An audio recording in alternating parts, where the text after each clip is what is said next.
Hi, എൻ്റെ ചാനലിലേക്ക് ഏവർക്കും സ്നേഹത്തോടെ സ്വാഗതം. നമുക്കിന്നൊരു നാടൻ ഊണ് എങ്ങനെയാണ് റെഡിയാക്കുന്നത് നോക്കാം. ഒരു ഒഴിച്ചുകൂട്ടാനും തോരനും ചമ്മന്തിയൊക്കെ ആയിട്ട് നമുക്ക് ഹെൽത്തി ആയിട്ടുള്ളൊരു ഊണ് റെഡിയാക്കാം. അതിനായിട്ട് ഒരു 1/4 കപ്പ് ചെറുപയർ പരിപ്പ് എടുത്ത് വെച്ചിട്ടുണ്ട്. അതോടൊപ്പം അതേ അളവിൽ തന്നെ 1/4 കപ്പ് തേങ്ങയും ലേശം ജീരകവും 2 വെളുത്തുള്ളി അല്ലി, ഒരു പച്ചമുളക് ഇത്രയും എടുത്ത് വെച്ചിട്ടുണ്ട്. ഇത് നമുക്ക് പരിപ്പ് ചേർക്കാനായിട്ടുള്ള അരപ്പ് റെഡിയാക്കാനായിട്ടാണ്. ഇനി നമുക്ക് ഈ പരിപ്പ് ഒന്ന് ചൂടാക്കിയതിന് ശേഷം കഴുകിയെടുക്കാം. അപ്പോൾ ആദ്യം നമുക്കിതൊന്ന് ചൂടാക്കിയെടുക്കാം. എന്നിട്ട് കഴുകി വൃത്തിയാക്കി നമുക്കിത് വേവിച്ചെടുക്കാം.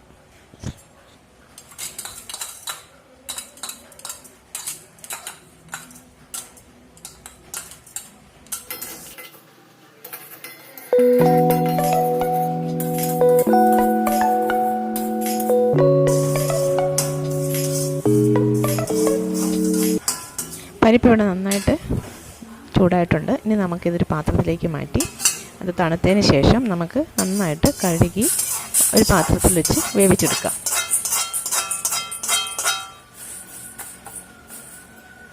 ഇനി നമുക്ക് ഈ തേങ്ങയൊന്ന് അരച്ചെടുക്കാം.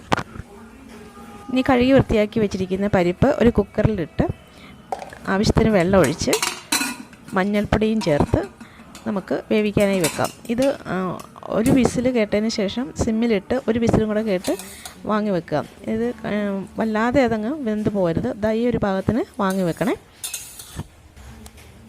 നമുക്ക് ആവശ്യത്തിന് ഉപ്പ് ചേർക്കാം.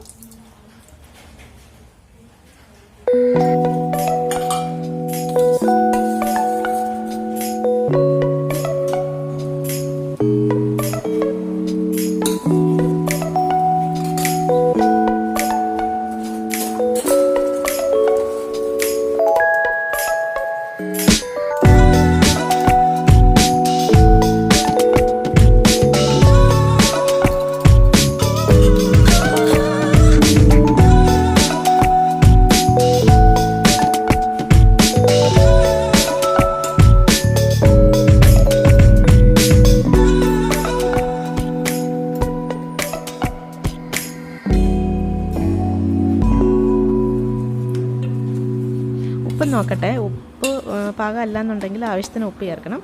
അതിനുശേഷം ഇനി നമുക്ക് ഒരു കാര്യം കൂടി ഇതിനകത്ത് ചേർക്കാനായിട്ടുണ്ട്. പച്ച വെളിച്ചെണ്ണ. നെയ്യ് ഇഷ്ടമുള്ളവരാണെങ്കിൽ നെയ്യ് ചേർത്താൽ മതി. അതല്ല എന്നുണ്ടെങ്കിൽ പച്ച വെളിച്ചെണ്ണ ചേർക്കുക. എന്നിട്ട് ഇത് നന്നായി ഇളക്കി തിളയ്ക്കാറാകുമ്പോഴേക്കും നമുക്ക് തീ ഓഫ് ചെയ്ത് വാങ്ങി വെക്കാം.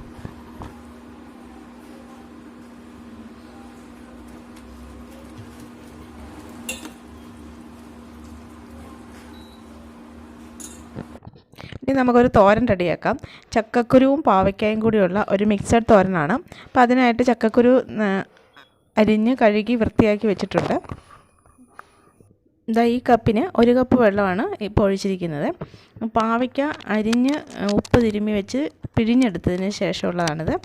പിന്നെ ഒരു സവാള, ഒരു ചെറിയ സവാള, ഒരു 3 പച്ചമുളക് ഇത്രയുമാണ് അരിഞ്ഞു വെച്ചിരിക്കുന്നത്. അപ്പം നമുക്ക് ആദ്യം ഈ ചക്കക്കുരു ഒന്ന് വേവിച്ചെടുക്കാം. ചക്കക്കുരു മുഴുവൻ വേവുന്നതിന് മുമ്പ്, അതായത് പകുതി വേവാകുമ്പോൾ നമുക്ക് പാവയ്ക്കയും സവാളയും പച്ചമുളകും ഇട്ട് കൊടുക്കാം. ഇടയ്ക്ക് ഇതൊന്ന് ഇളക്കി കൊടുക്കണം. ഇതിപ്പോൾ എന്താ വേവായിട്ടുണ്ട്, പകുതി വേവായിട്ടുണ്ട്. പിന്നെ ഇതിനകത്തോട്ട് നമ്മൾ പാവയ്ക്കയും പച്ചമുളകും സവാളയും ചേർത്ത് ആവശ്യത്തിന് ഉപ്പും ചേർത്ത് ഇളക്കി വെച്ച് വേവിച്ചെടുക്കാം.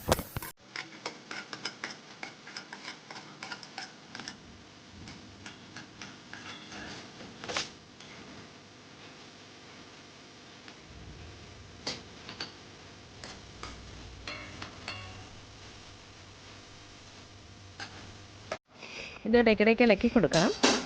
വെള്ളം വറ്റി എന്നൊക്കെ നോക്കാനായിട്ട് ഇടയ്ക്കൊന്ന് ഇളക്കി നോക്കണം. ഇതിപ്പം വെള്ളമൊക്കെ വറ്റി നന്നായിട്ട് വെന്തിട്ടുണ്ട്. ഇനിയിപ്പം നമുക്കിതിനകത്ത് ആവശ്യത്തിന് തേങ്ങ ചേർത്ത് കൊടുക്കാം.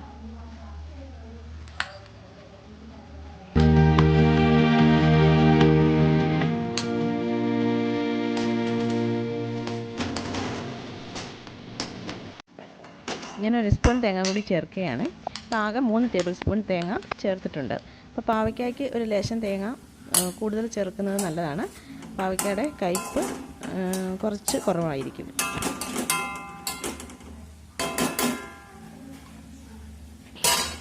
തേങ്ങ ചേർത്തതിന് ശേഷം ഒന്ന് ആവി കയറിയിട്ട് നമുക്ക് കടുക് താളിച്ച് ചേർക്കാം.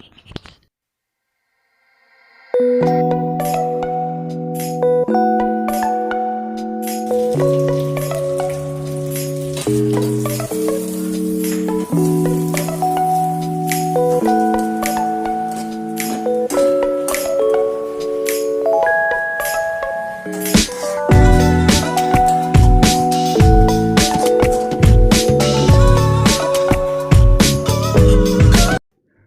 നമുക്കൊരു ചമ്മന്തി അരയ്ക്കാം. അതിനായിട്ട് തേങ്ങയും ചുവന്നുള്ളിയും എടുത്തിട്ടുണ്ട്. അതോടൊപ്പം തന്നെ വറ്റൽമുളക് വെള്ളത്തിൽ കുതിരാനായിട്ട് നേരത്തെ ഇട്ട് വെക്കുന്നത് നല്ലതാണ്. അപ്പോൾ നന്നായിട്ട് അരച്ചെടുക്കാൻ പറ്റും. ഇതിൻ്റെ കൂടെ ഉപ്പുമാങ്ങയാണ് ചേർക്കുന്നത്. മാങ്ങയുടെ പുളി അനുസരിച്ചിട്ട് ചേർക്കുക.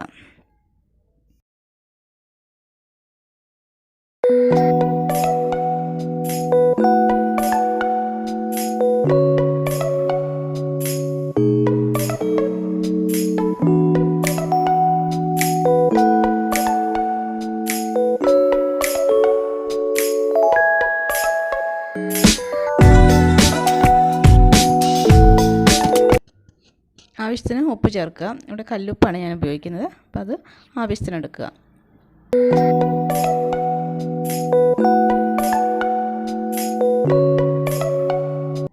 അപ്പോൾ ഇതിനകത്ത് ആദ്യം മാങ്ങയാണ് നമുക്ക് അരച്ചെടുക്കേണ്ടത്. ആദ്യം മാങ്ങ നന്നായിട്ട് ഒന്ന് ചതച്ചെടുക്കുക.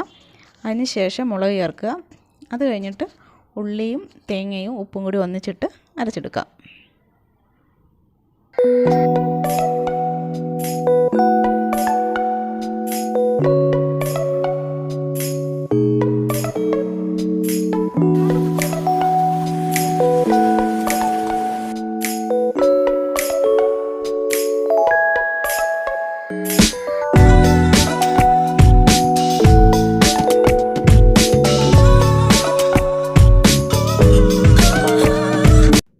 ഇനി നമുക്ക് ചമ്മന്തി നന്നായിട്ട് അരച്ചെടുക്കാം.